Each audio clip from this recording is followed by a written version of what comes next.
Halo semuanya, kembali lagi di channel Diskusi Rasa dalam konten Sebat.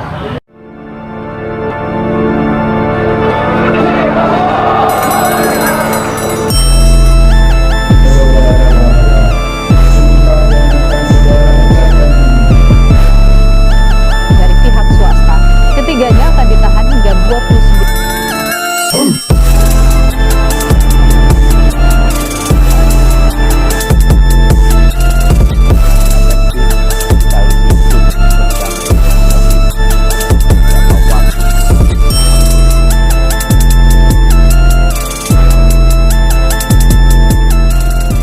Nah misalnya kalau ada yang belum tahu konten Sebat itu apa, coba deh Adi jelasin. Apa sih Sebat itu sebenarnya singkatan, serius bercanda aja tapi tak punya. Jadi kita menyampaikan sesuatu yang benar dalam bentuk bercanda karena kita ini kan masih muda ya, nggak boleh serius-serius amat.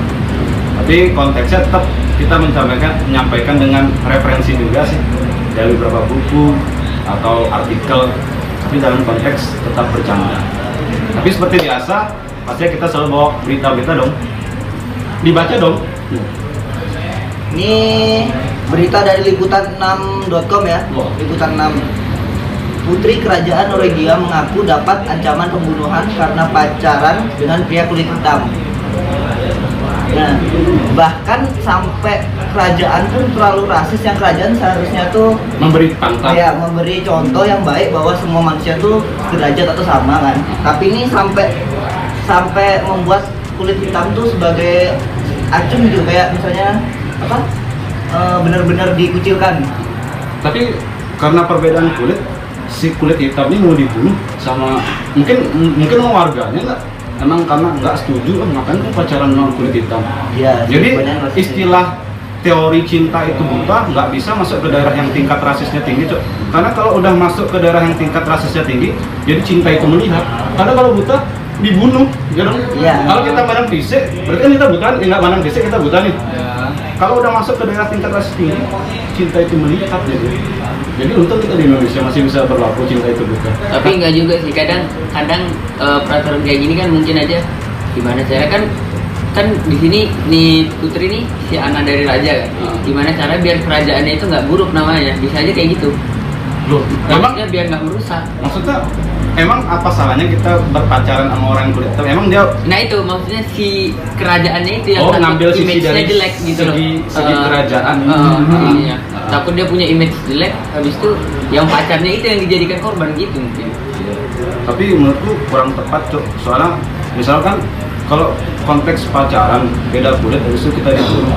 Jadi kan ada kesenjangan, misalkan orang tuanya ini anaknya ngelapor, Pak aku mau nikah sama dia. Agamanya sama nggak? Sama, wah. Kan keyakinan udah sama. Oke. Kaya nggak? Nggak kaya sih, wah. Tapi dia pekerja keras. Tapi kulitnya wah, masa Iya. nanya kayak gitu? Nggak mungkin dong. Kan jadinya. Iya. Tapi kalau pengalaman dia sendiri, tapi sebelumnya kita kenalan udah, ini namanya Jimmy. Oke. Kebetulan dia salah satu teman kita. Ada nggak pengalaman rasisme dari teman-teman atau lingkungan kampus, lingkungan kerja? Sebenarnya kalau mau dibilang kejadian kayak gitu sering sih, hampir ya. Yang saya alami itu lebih apa ya? Kita cerita yang lebih ini. Iya, lebih ada.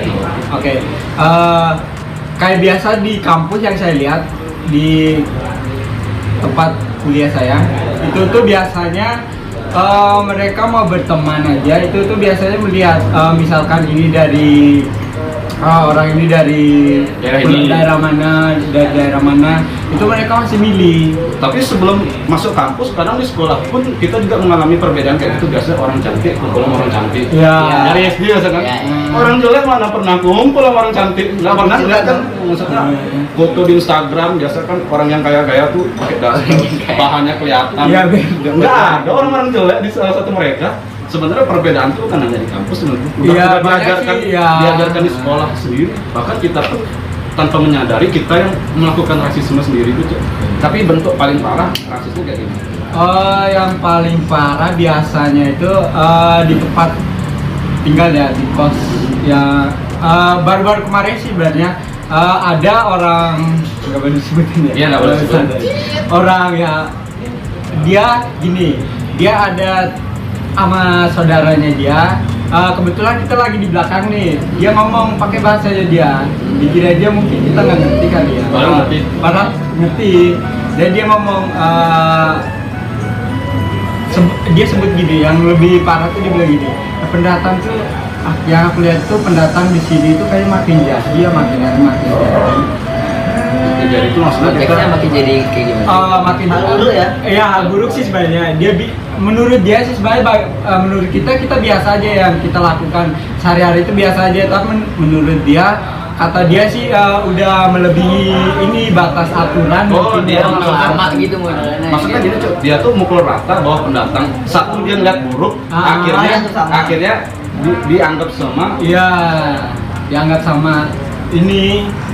Jadi yang kita dengar sendiri sih dia bilang gini. Dia bilang ke teman-temannya, makanya kalau menurut saya selama saya hidup di sini saya paling gak suka kalau bergaul sama pendatang.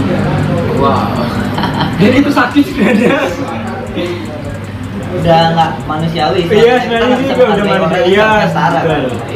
Iya sih, sebenarnya dia mungkin mau dihargain, tapi dia nggak hargain kan. Memukul rata seseorang tuh sama kayak perempuan ngomong kayak gini Cuk. Semua cowok itu sama aja. Wow. Iya kan, hampir sama kan? Iya. Padahal nggak semua kan. Kita yang nolak gitu bisa buat golongan selain rasisme nanti. Iya kan? Kan kalau rasisme tuh golongan yang kita nih nggak disetarain, habis itu buat kita dirasisin. Ada istilah baru. Kalau feminis kan, kalau perempuan nggak disetarain buat golongan baru. Kalau kita dianggap semua cowok itu sama aja, kita bergolongan baru nanti. Ya, sebenarnya kalau dulu rasis tuh bentuknya tradisional, perbudakan, jadi kulit hitam tuh dibudain. Tapi semakin majunya zaman, dia tuh bukan lagi tradisional, lebih ke label film. Misalkan pernah nggak nonton film, pasti orang hitam tuh digambarin orang yang jual sabu-sabu. Kalau nonton film buruk lah ya. Ya buruk udah. Pokoknya udah di label gitu, akhirnya kita menganggap bahwa semua orang yang berkulit hitam itu buruk. Karena itu salah besar sih menurut. Karena kalau kita menganggap semua itu sama aja, akhirnya terjadi kesenjangan. Misalkan kalau di luar negeri itu gereja itu ada yang gereja kulit hitam di sini, Iya, kulit hitam di sini. Maksudnya kalau terjadi rasisme seperti ini kan, orang yang berkulit hitam ke gereja menghadap Tuhannya bukan lagi soal minta, ya Tuhan pancarkan rezeki untuknya, ya Tuhan, tapi dia tuh berdoa, ya Tuhan kenapa aku hitam? Iya. Malah datang ke Tuhan malah nyalahin karena bentuk rasisme yang sering dia alami. Mungkin dia merasa hidup itu kan adil. Nggak adil ya. Agama pun nggak bisa menjawab seolah-olah itu. Makanya banyak orang lari, agama nggak bisa menjawab, ateis aja. Orang persoalan kayak gitu dia nggak bisa dijawab. Padahal agama tuh seharusnya kita udah ini ya, apa kayak menghargai. Itu salah satu contoh dong, menghargai sesama umat lah kebanyakan, sesama golongannya dia. Apalagi golongan kan sama-sama Kristen contohnya tuh kan, dia kan seharusnya saling menghargai, malah jadi hal yang berbeda tuh. Iya. Terlalu memisahkan antara kulit hitam dan kulit putih. Kalau misalnya kita ngambil contohnya di Indonesia aja deh, kasus yang di Surabaya yang soal orang Papua tuh kan, Oh, yang dia penghinaannya. ya, itu kan keterlaluan banget kan. Misalnya itu kalau nggak salah tuh kayak cuma salah sangka, tapi itu yang nyerang tuh terlalu banyak, jadi orang itu terasa terkucilkan dong. Untungnya banyak juga orang dari sana yang bantu dia, akhirnya kan sampai demo-demo itu kan. Tapi itu belum selesai sih masalahnya. Sampai sekarang pun Indonesia masih rasis kepada orang hitam. Maka aku ada kesan, seberapa berbahaya emang orang kulit hitam itu sampai dia kayak gitu. Iya. Emang seberapa bahaya? Masa karena dia warna kulit, beda warna kulit, ke menganggap dia tuh orang yang buruk. Nah, artinya apa? Kalau seandainya kulit hitam ini baik, ya kita nggak boleh mandang kulitnya, karena dia udah berbuat baik loh.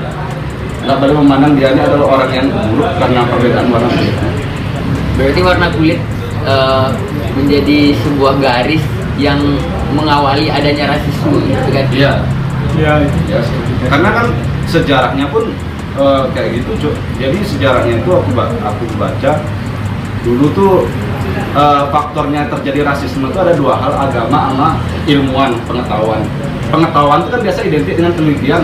Nah, kebetulan penelitian ini mungkin ngaco, dia Cuk, yang meneliti ini menganggap bahwa orang kulit putih itu lebih baik para kulit hitam. Akhirnya yang anggapannya dia ini kan ikutin orang. Karena dia neliti, Cuk. Karena belum tentu kalau orang neliti itu kebenarannya bukan sifatnya absolut tapi relatif. Bisa salah, bisa benar. Ya kan? Iya.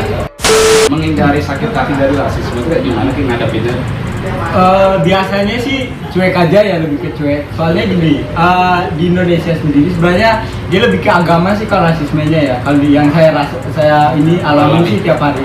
Soalnya pernah juga pengalaman kan dagang nih.